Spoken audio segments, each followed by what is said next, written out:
Hi guys, one of the best companies of Tata Group is Titan, which gave almost 69,000% returns to their investor in the last 20 years. Titan stock price went up from 7 rupees to 2700 rupees.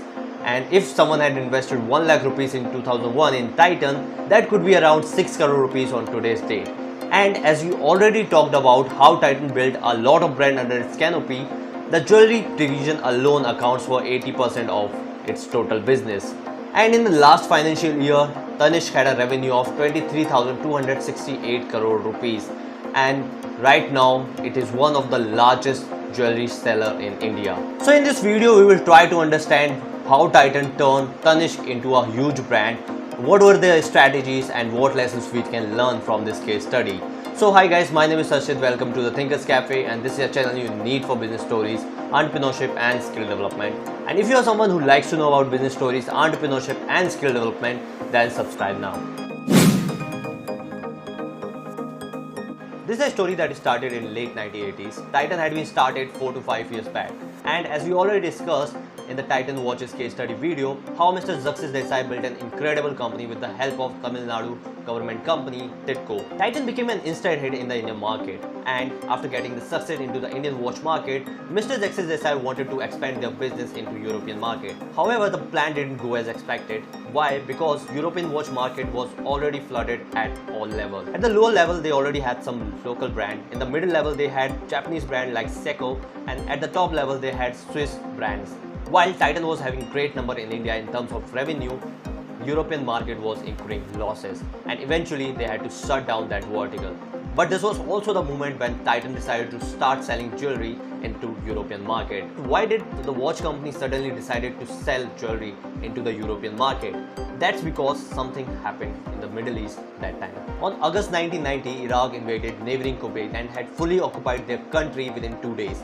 Before this invasion, Iraq and Kuwait was producing combined 4.5 million barrels of oil in a day. When the warfare started rising, it led to the 1990 oil shock, where the price rise up from $21 per barrel in the month of July to $47 in the month of October. इसकी वजह से दुनिया वालों की फट पड़ गई. Buy oil from other countries, India also need to have dollars or any other forex. At the same time, India has only $1 billion as forex to buy oil from other countries. Indian government ने तो साफ साफ बोल दिया था कि हमारे पास forex मांगने मत आओ. हमारे पास जो forex है उससे हमें oil खरीदना है. हमारे रिजर्व सिर्फ उसी के लिए अवेलेबल है. Case of Titan, they need forex to import their watch particles. So they start selling jewelry with the goal that they would make and sell jewelry in European market, earn in forex, so that they can use that money to import their watch particles to make watches and then sell it in different countries. But then came the time when liberalization came into effect in India in 1991. Indian IT companies like Infosys and Wipro start bringing an enormous amount of forex in India. After that oil shock fade away, Tata start thinking about expanding their jewelry business from Europe to India. And this is where another big business started by Tata, that was Tanishq. जो reason था India में jewellery business को start करने का, वो उन्हें एक jewellery exhibition से आया था जो कि ताज होटल में हुआ था. उन्होंने कुछ चीज़ें नोटिस करी थी, जैसे कि इंडिया में ज्वेलरी को कोई भी एक्सपेंस की तरह नहीं देखता है, बट एक इन्वेस्टमेंट की तरह देखता है, और इसके लिए आपके फैमिली के बड़े लोग भी आपको खर्च करने के लिए मना नहीं करते हैं. और सेकेंडली, ज्वेलरी में बहुत ही ज़्यादा नॉर्मल और सेम डिज़ाइन हुआ करती थी, और ज्वेलरी की प्योरिटी के लिए कोई भी प्रूफ नहीं हुआ करता था. लास्टली, ज्वेलरी मार्केट में अगर आपका एक बार कोई कस्टमर बन गया तो वो लाखों रुपए खर्च कर देता है ज्वेलरी में, और ज्वेलरी मार्केट में मार्जिन बहुत ही ज़्यादा है और लेबर कॉस्ट बहुत ही ज़्यादा कम है. Now you might think that there were high chances of getting success into the jewelry market, as it was backed by Tata Group itself with unlimited resources. But that was not the case. Instead of getting success into the jewelry market, for the first 5 years, Tanishq was having very much losses. And they were also thinking about selling this business to someone else. This situation arises because of two reasons. The first one was the jewelry market was very strongly held by local jewelry shops, because the only jeweler which Indian family trusted was the local family jewelers, जिससे हमारे दादा परदादा भी खरीदा करते थे.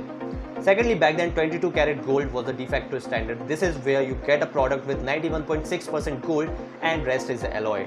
But Titan started out with 18 karat jewelries, because in 18 karat jewelries you can have better designs and finest finishing. But back then design was not something people used to care about, not even today. हमें हमारे gold से मतलब है, design बाद की बात है. And this is where Mr. Success Desai introspect Tanishq very closely, so immediately changed the pricing system.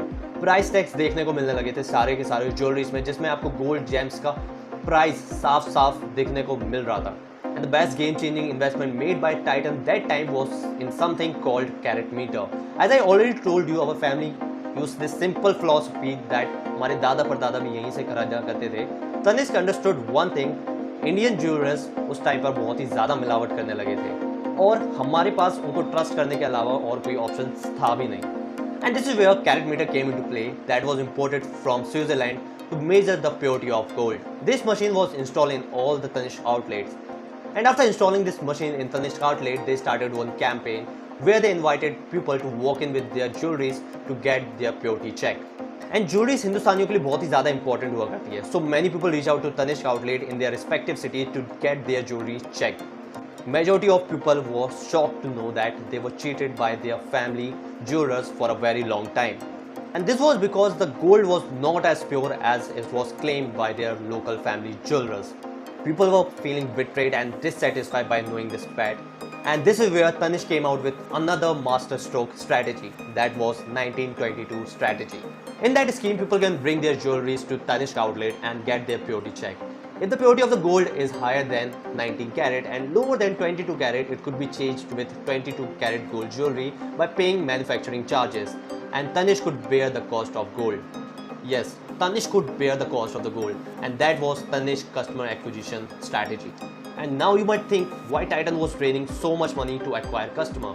Think like that, जब ज्वेलरी की बात आती है तब लोग लाखों में खर्च कर देते हैं और हमारे लोकल फैमिली ज्वेलर्स की तरह अगर आपका कोई परमानेंट कस्टमर बन जाए तो आपको उससे लाखों का फायदा हो सकता है और बाद में शायद आपके बच्चे और उनके बच्चे भी वहीं से खरीदा करेंगे. And because of this 1922 strategy, the blind trust of your local family jewelry was almost faded away, and Tanishq acquired lakh of new customers in the country and built a brand as a synonym of trust and purity. And this is where the real growth of the company started, by tackling the biggest barrier of customer acquisition, and that was the barrier of trust in jewelry market. And this is where Tanishq started focusing on the second barrier, that was barrier of cost. Because of the branding effect, middle class people start thinking Tanishq as a brand that is too expensive for them. From a middle class standpoint, people can't buy jewelry sets worth 5 to 6 lakh rupees in one go. But the desire to buy that jewelry set always remain in the middle class family. To tackle this, they came out with another wonderful and famous campaign, that was Golden Harvest scheme by Tanishq Jewelers. In this scheme, if you want to buy a jewelry set worth 3 lakh rupees, and if you don't have money right now, you could actually deposit 25,000 rupees per month for the next 11 months, and Tanishq would pay for your 12th installment. That's like a normal SIP. And at the end of the year, if you want to buy that jewelry of 3 lakh rupees, you can buy it, or you can take your money back with a voucher of that additional amount. And this is how the barrier of cost was down, and Tanishq became famous in the middle class family.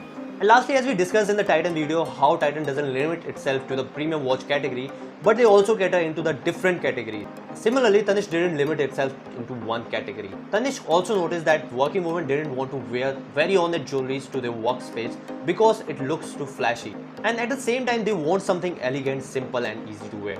So Tanishq came out with Mia collection that specifically addressed this segment of audience. Also, they found out that richest people in the country who has a lot of money to buy and have purchasing power wanted to have some unique design that distinguishes them from the crowd. So they launched Zoya collection that started from 70,000 and goes up to 70 lakh rupees. And as Geo Impact, Tanishq also started their digital platform Carat Lane by Tanishq, which is an online platform that target online audience. And as of now, there are many few brands that caters this much categories of jewelries. And this is how Tanishq came out as one of the biggest jewelry sellers in the country. The first lesson we need to learn is to understand our customer. There is always a thin line what you think your customer would like and what he actually likes. So do your homework thoroughly before stepping into the market. Go to the market, talk to your prospect client and understand what they actually need. Don't always depend on your data. The second lesson we need to learn is to make people aware of the problem. पहले लोगों को पता ही नहीं था कि उनको जो jewellery बेची जा रही है वो ज्वेलरी सही है या नहीं है, उसकी प्योरिटी का कोई भी प्रूफ था ही नहीं. तनिष्क ने वो अवेयरनेस बढ़ाई और लोगों को गोल्ड की प्योरिटी के बारे में बताया. तब जाके वो ब्लाइंड ट्रस्ट लोकल ज्वेलर से हटा और फिर वो तनिष्क के ऊपर जाके बना. And the third point is create a barrier. Even though people start trusting Tanishq for purity, but there were also some issue related to price. So Tanishq came out with this golden harvest scheme so that people can buy jewelries without spending money in one go. That make Tanishq jewelries available for everyone. So that's all from my side. I hope you like the video, and if you like the video, please hit that like button and the subscribe button to help us grow. So that's it. Have a nice day.